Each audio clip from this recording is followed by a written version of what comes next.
Hello and welcome to Rise and Unwind. I'm AV. Each week, we connect with people all over the country to spotlight things you can check out right in your own neighborhood. On this week's show, we've got a little bit of everything, such as this. Well, this year, our new flavor is Thank You Farmer Project inspired. So really excited to tell you about it. It is Culver's. And that was great. It's like a different kind of acting skill that you get to use. All that and more right here on Rise and Unwind. Have you ever wondered what it's really like inside a plural marriage? TLC's hit series Seeking Sister Wife is back with new stories and familiar faces exploring the ups and downs of polygamous relationships. One of those families is the Davises. Nick, April, and Jennifer are not only preparing to welcome another baby girl, but are also exploring the possibility of adding a longtime family friend as a potential sister wife. Welcome to the show, Nick, April, and Jennifer. How are you? Hi, doing well, Great. thank you. Hi, thanks for having us. All right, for those that are kind of new to the show, can you share a little bit about your journey as a family and kind of what led you to this plural marriage? Just this unconventional lifestyle is just something that's always appealed to me for quite a while. And thankfully, at whatever point I met April, she kind of fell into it also. She noticed the benefits and recognized it as being something that she wanted to do also. And so we've just been steadily just building together, working on our family. We met Jennifer. Jennifer came along and she was with it too. So the three of us have been together for about 8 years now. And this season highlights your friendship with Teresa. What made now the right time to explore whether she could be part of your family in a deeper way? Yes, so this season you will see us courting Teresa. She's been friends with us for over 10 years. And honestly, it was the kind of thing where she approached Jenny and I. She knows that the women in our relationship do the initial seeking. And she made it very known to us that she has feelings for Nick and would like the opportunity to be able to date us and potentially become our sister wife. And so after some correspondence, we decided to go on a date. And Nick, the show touches on your struggle moving from like best friend to husband. How are you working through that transition? Oh, wow. It's not easy for me because just the way that I operate in life, I don't like mixing things up. I don't like mixing relationships. So I keep my boundaries very strict. So the time that Teresa has spent as my friend, she's just strictly been my friend, all the way platonic. So to try to move things over now after having so long where her and I were just buddies, if you will, it's definitely something that's not easy for me. And with the new baby on the way, how does growing your family both add joy and maybe some challenges to this plural lifestyle? Adding our baby Charlie is definitely, of course, been so overjoying to us. But also, it adds maybe another level of potential complication to adding a potential sister wife. That person is going to need to be okay with, young children and, a newborn in the house. So we want to make sure whoever's coming in is the most comfortable with that and, wants that sort of family lifestyle. What do you hope viewers take away from your story this season, whether they agree with your choices or not? Honestly, I think that the biggest thing is that you can have a happy and healthy relationship without it being society's traditionals type of norms. We do things completely different. We even do things a lot of times different than a lot of other polygamous families, and that's okay. And we want to show that you can do things differently and you're happy and have a good family home. I'm not in any way trying to promote the idea that all men should be polygamous, but you should definitely seek to create the kind of life that you want for yourself. Absolutely. And do the towels say his and hers and hers? We definitely should get those. Absolutely. All right, you three. You can follow the Davis family journey and meet the other families with the new season of Seeking Sister Wife, now playing on TLC. I want to thank you three for joining me this morning. Thank you, Dan. Thank you. Fans of When Calls the Heart are finally getting the backstory, and it's a pretty big one. Hope Valley 1874 is now streaming, taking us to the very beginning of the town and the people who pretty much built it. We're joined by Bethany Joy Lenz and Jill Hennessy, who play two of the women at the center of it all. And it's great to have you two here. How are you? Hi, so great to be here. All right. Thank you for having us. No worries. I've heard a lot about this. A lot of my fans, or a lot of the people watching, are fans of the show. And for people that do already or are already fans of this world, what's different about seeing Hope Valley kind of at the way beginning? Oh man, I think it's going to be so incredible, I think, for people to be able to see this town being built from the ground up. It's something, it's kind of like when you meet a new friend or fall in love. The more that you find out about the person that you're in love with, you go to meet their family, you go and meet their siblings, you go sit there with their mom and go through the family photo book. Like, that's what we're giving you guys a chance to do as fans of When Calls the Heart. And we really hope to do it justice. And Bethany, your character, Rebecca, is coming into the frontier life from pretty much Chicago life. What kind of adjustment is she dealing with early on? Well, there are several adjustments. The first being that she's been recently widowed. So trying to figure out emotionally where to place her grief while also being in this sort of emergency situation of needing to get her daughter to a safe place. And we don't know exactly why yet. Well, we know, but you're going to find out. And she's got to get across the frontier and get her daughter into a safe place in Canada. So she doesn't have a lot of time for emotional processing. And that's kind of where Hattie Quinn comes in. Jill's character, it opens up once Rebecca lands. Hattie becomes a source of stability and trust for Rebecca to actually start to learn how to soften and open up. And yeah, she was saying, Jill, Hattie's already part of this community. How would you describe her role in shaping what Hope Valley becomes? Wow. Well, she's Hattie Quinn runs the Trading Post, and she originally came out with her husband and very small girl at the beginning. And now her daughter is around 20 years old, but she recently lost her husband. So now she's running this Trading Post by herself with her daughter. And she is sort of the glue that holds the community together. And I think she runs it with a great sense of humor and incredible, direct, no nonsense kind of spirit, and has great connections with the whole community. But then Rebecca starts walking into town with her daughter, riding in a covered wagon. And I think Hattie identifies a woman who's very courageous and intelligent and is kind of haunted by something, and Hattie's not sure what is haunting Rebecca, but I think she also identifies a kindred spirit that she might become friends with. And I think Rebecca sort of opens Hattie up to how lonely she really feels, and a lot of feelings she's been trying to suppress just so she can get through day to day, because that's what this whole show is about. It's just these characters trying to survive every single day. Hey, horses be walking, so it's not that big. You're not too far off. Exactly.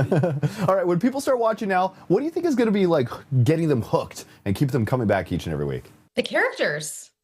I mean, the setting is amazing, but it's also something that they've seen before, maybe not as broken down, but we are using the When Calls the Heart sets.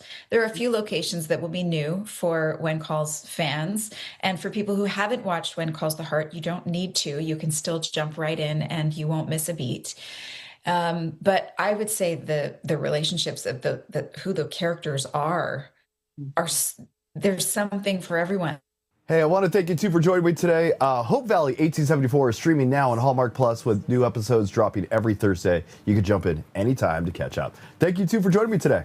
Thank you so much. Thank you. You know what happens when life throws everything at you before you even have a chance to figure it out? That's the idea behind Margo's Got Money Troubles, a series that follows a young woman navigating money, identity, and some very unexpected choices along the way. Today, we're joined by Ruthie Thorpe, the author behind the story, and Eva Anderson, executive producer and writer on the series, to talk about bringing this bold, funny, and very real world to life. Welcome to the show, you two. How are you? Great. Thanks for having us. Yeah, thanks so much. All right, Ruthie, this story started as your novel. What was the moment that you knew Margo's story had to be told in this way?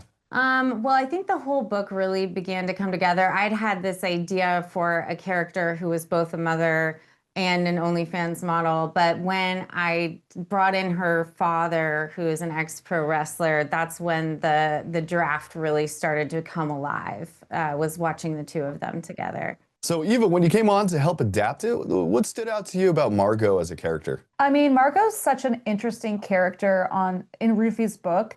She's very resourceful. She's scrappy. You know, early in the book, she gets pregnant, has an affair with her college professor and gets pregnant, but is very she doesn't blame anyone for it. She just decides to take what life has given her and make something of it. And because of that, you get to follow her into all these really interesting places. She's also just like very funny, and she's very loving, and she's a great mom, and she's a great OnlyFans model. She's somebody you really want to root for, Margo. And the show balances humor with some really real life struggles. How did you find that tone without losing either side? And how much did you pull from real life moments? I mean, it all came from Ruthie's book. She has this really interesting tone that's both very, very funny and at times very dark. And I think a lot of it was just our cast. You know, we had Elle Fanning playing Margo, Michelle Pfeiffer playing Cheyenne, her mother, and Nick Offerman playing Jinx, her father, the pro wrestler. And those three could really balance so much in terms of putting them through really difficult things while never losing their heart and their humor and their love for each other. And there's a lot of themes here. There's money, identity, motherhood, even some internet culture. What do you hope audiences take away after watching? I hope that they feel more empowered to make their life something they want on their own terms. The book's and the show's very non-judgmental, and I hope that they don't judge other people and they approach the people they love with love. And now that people can watch it, what are you most excited for audiences to experience or react to? Nicole Kidman wrestles Nick Offerman in a pro wrestling ring. And so that's pretty exciting. I just love getting to see Elle Fanning, this feral and sort of bestial and very much a wrestler's daughter. And also the portrayal of that first postpartum period, I feel like is more accurate than I've seen on TV. And I'm excited for people to see her this way. You buried the lead with Nicole Kidman and Nick Offerman there. All right. Yeah. And Michelle Pfeiffer sings. That's also important. All right. I'm excited for all of this. Margo's Got Buddy Travels is now streaming on Apple TV, so you can catch up on the series and see why so many people are already talking about it. Hey, I want to thank you two for joining me today. Thanks so much. Thank you for having us. One bold idea turns a full-blown international mess in Balls Up. It's a fast, over-the-top comedy where marketing stunt goes completely sideways and it doesn't let up. And today, Paul Walter Hauser plays Elijah right in the middle of the chaos. Paul, it's good to have you here, my friend. How are you?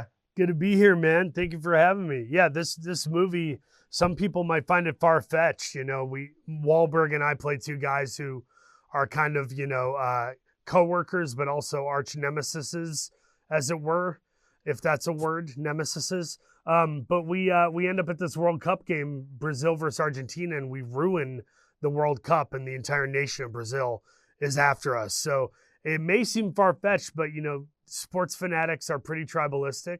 This is the biggest game of the year. And as we see in baseball sometimes, a fan will get involved in the outfield where they stick their hand out and literally make an outfielder miss a fly ball. So something like this could definitely happen. And far be it from me to think that the Brazil soccer fans wouldn't want to kill two guys that ruined the World Cup. Elijah gets thrown into some wild situations. How did you approach playing this character who was basically trying to just keep up with the chaos? Was there any real life influence to build that character off of? Elijah is a bit of a fish out of water. He really isolates and is kind of in his own world, kind of work obsessed. I don't think he's on a dating app. I don't think he has many male friends or camaraderie or community. So this film is really him stepping out of his comfort zone entirely. And not only does he make a new friend by doing that, he kind of tests his own fortitude. He has to kind of man up or balls up, so to speak, in the film. And that was fun to play as an actor. It's fun to have to rise to the occasion amidst feeling the ineptitude of the character. And the comedy here is pretty bold, pretty big. What was the most fun moment for you to film? Oh, man. I think anything with me, Mark, and Sacha Baron Cohen was a lot of fun. And anything with Molly Shannon, because I'm a big SNL nerd. I love Saturday Night Live, and she's one of my favorite people. I can't wait to see you and Sacha together. You guys are like some of them. In my opinion, you two are some of the best actors I've ever seen. Oh, so thanks, man. you two, on screen together is just going to be very, very fun to see. We got some magic moments. You're also sharing the screen with Mark Wahlberg. What was that dynamic like behind the scenes? Mark is super generous, super funny. He has a playfulness to him, a sense of like, almost like a naughty kid in school who's like, what can I get away with? Mark like has a mischievous side, and he's very funny and sharp and well-read. So I got along with him swimmingly, and I hope people feel like we have good chemistry, because as we were doing it, it felt like we had good chemistry. And I want to thank you for joining me today. Paul Walter Hauser. Balls Up is now streaming on Prime Video. So if you're looking for something fast, chaotic, and just a good time, it's ready to check out right now. Paul, I want to thank you for joining me today.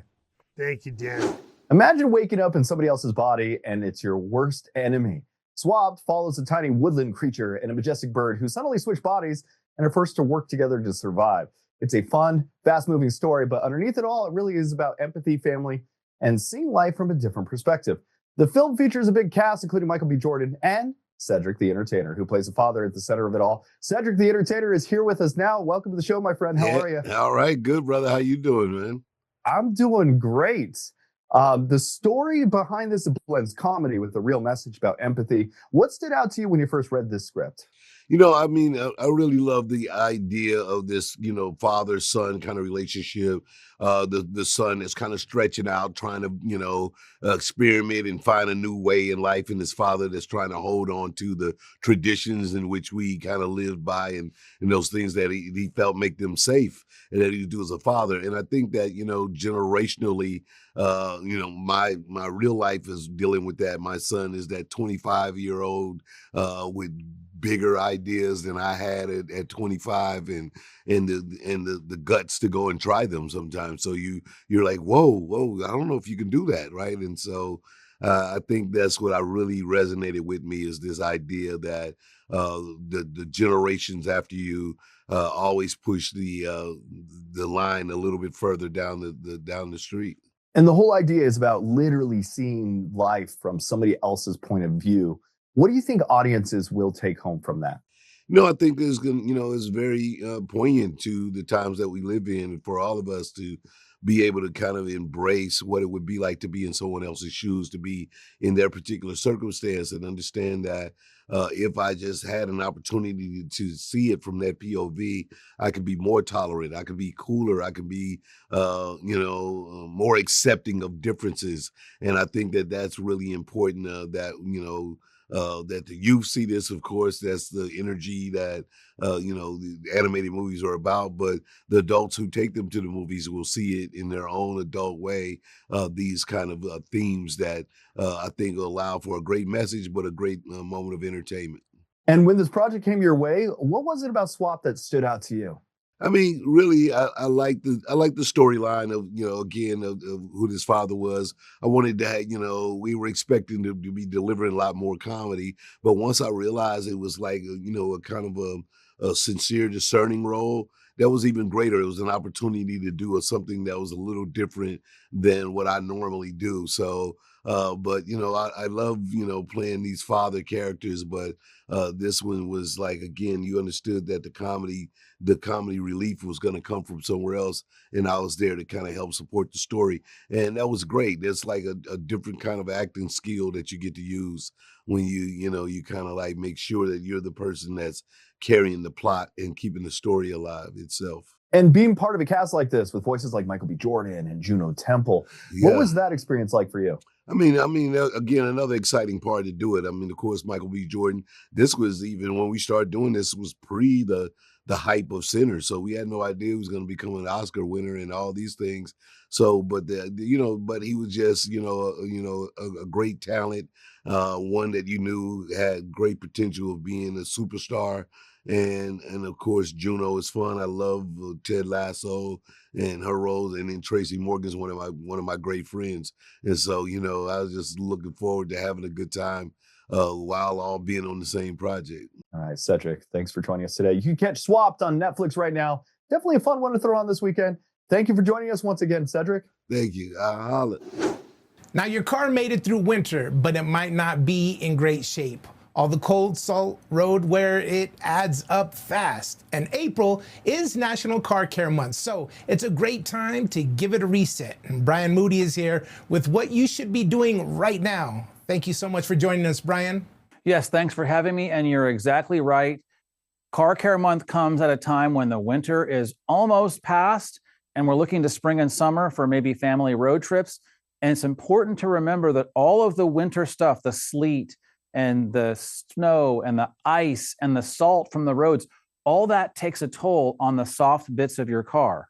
Okay, so let's talk about it. Why does spring matter so much when it comes to taking care of your car? Well, because many of those things that we're talking about, many of those soft bits on your car, they're easily replaced or maintained. Tires, floor mats, carpet, windshield wipers, all of those things are maintenance items, and they can usually be replaced relatively easily. So thinking of that, it's a good time to do a reset.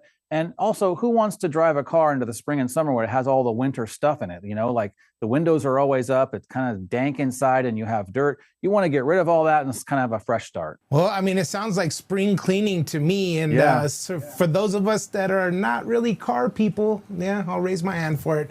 If someone's starting fresh, what are the first thing that, we should be checking for? So what I usually tell people is look to do the types of things that are going to accomplish your goal now, clean car, change oil, whatever, but also those things that are going to prevent harm down the road. For example, I have a car floor mat right here, and of course you're going to want to clean it. But if you use Rain-X carpet and upholstery cleaner, it not only cleans, but it also repels the stain or repels the liquid. So for example, I'm going to pour this water on here, and as you can see, it sits at the top, right? It just runs right off.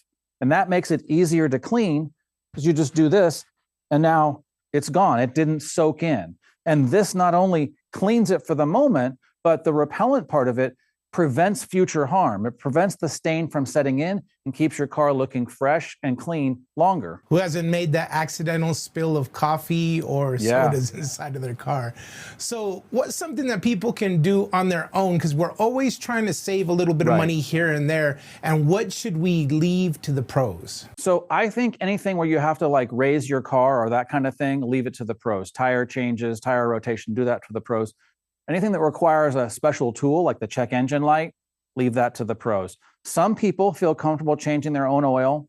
Maybe you can do that, maybe not. Modern cars are not as easy to do as older cars. One thing you definitely can do is you can change your wipers, and I'm going to show you with this example right here. This is the Rain-X Latitude Water Repellency 2-in-1 wiper.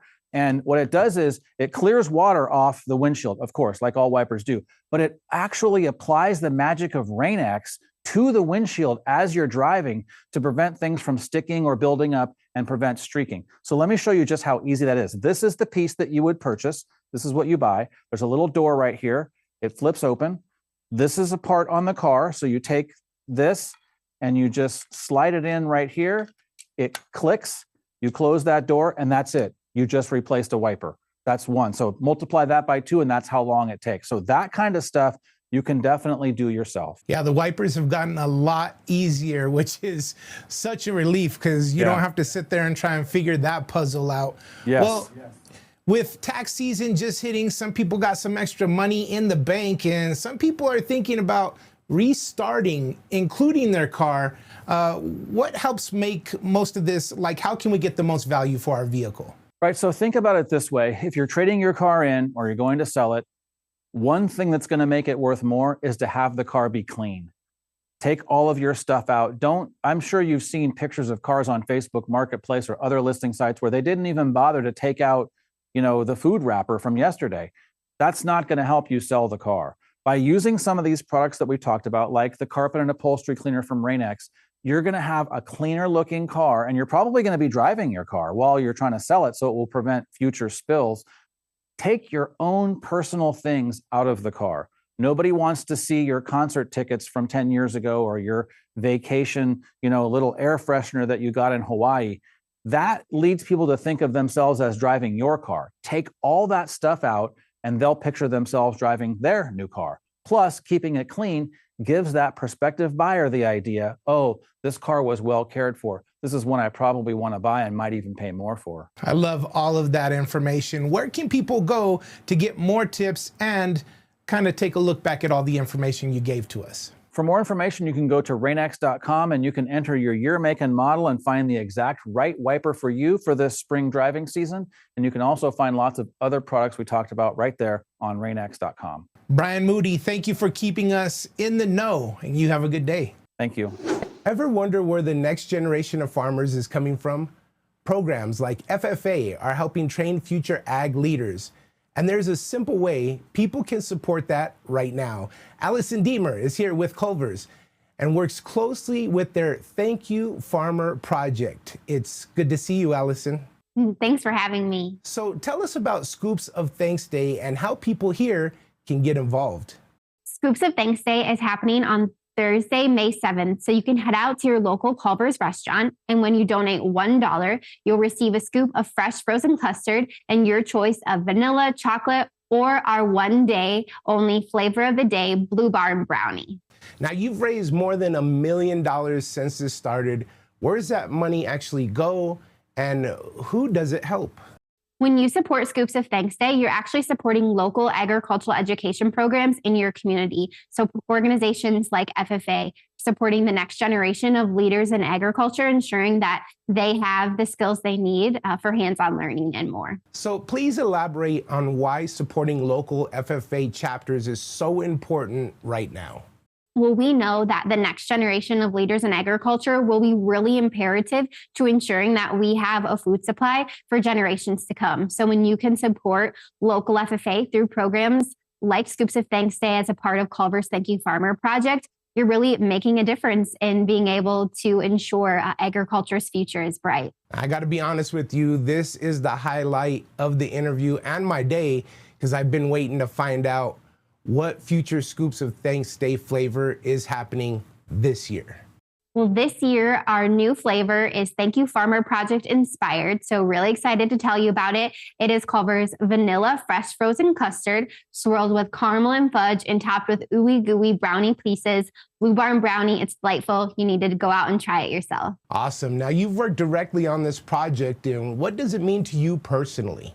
Well, Culver's has always supported farmers and ranchers. And as a former FFA member myself, I see the value in ensuring that students have support.